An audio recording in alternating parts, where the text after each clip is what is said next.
6 months ago, this guy right here left a comment on an unboxing that I did on the Grayman Solution Shadow appendix inside the waistband holster, and I'm actually holding it right now, and I'll take it off to show it to you guys. And today that guy replied to his own comment, just wanted to check up and see how things are going for me, and he wanted to see how this holster has been holding up and how does it compare to the Aegis Elite. So I just thought I'd make a video instead of just typing it out. And first of all, I just wanted to say that I'm doing good, bro, and I hope you are as well. But to answer your question, I love the Shadow way more than I do this Aegis Elite from Tier 1.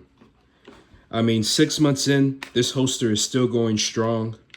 The shock cord hasn't moved at all, and it still has the same retention as it did when I first adjusted it to my liking. But the reason why I like the Shadow from Grayman Solutions way more is the fact that, well, it just carries better.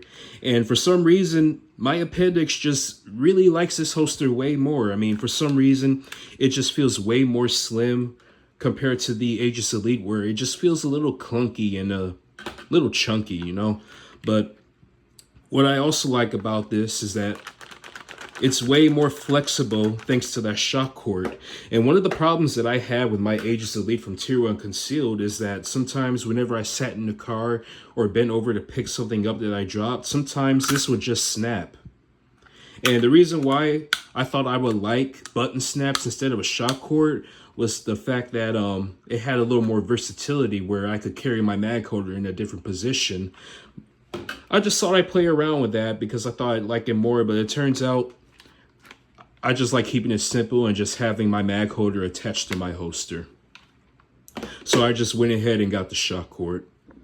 Now, I'm not saying Tier 1 sucks. I just happen to like this design way more and that my body favors this one way more than the Aegis Elite.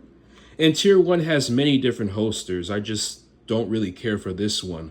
I'm pretty sure there are other holsters that they make that I would favor way more, but I just don't see any point of getting one because I just really like this Grayman Solutions. Thomas Tower makes a good-ass holster. Now, I'm not saying Tier 1 sucks. I have plenty of friends who carry their EDCs in a Tier 1 holster and absolutely love them. I'm just not a fan of this model in particular because it doesn't really work for me and it's just not as comfortable.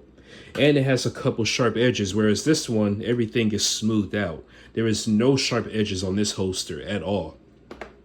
But one of the reasons why I got a new holster in the first place is because recently I put a thumb rest trigger pin on my Glock that's made by Align Tactical. And with this thumb rest on my 19X, it could no longer fit this holster. It wouldn't go in. So I had to order a new holster that would. And if you actually order one of these on Align Tactical's website, they actually have a list of holster brands that are compatible with this thumb rest, and Grayman Solutions happen to be one of them. When you make your order on these holsters, they ask you a question if your Glock or whatever you're carrying has a thumb rest trigger pin from Align Tactical. You just answer yes and they'll take care of it. And it fits perfectly. I'm really happy with this holster. But yeah, 6 months in, I like this holster just as much as I did when I first bought it, and I don't really see myself taking off my thumb rest anytime soon, so I don't really have any use for this anymore. I might just end up selling this or put it in a giveaway or something.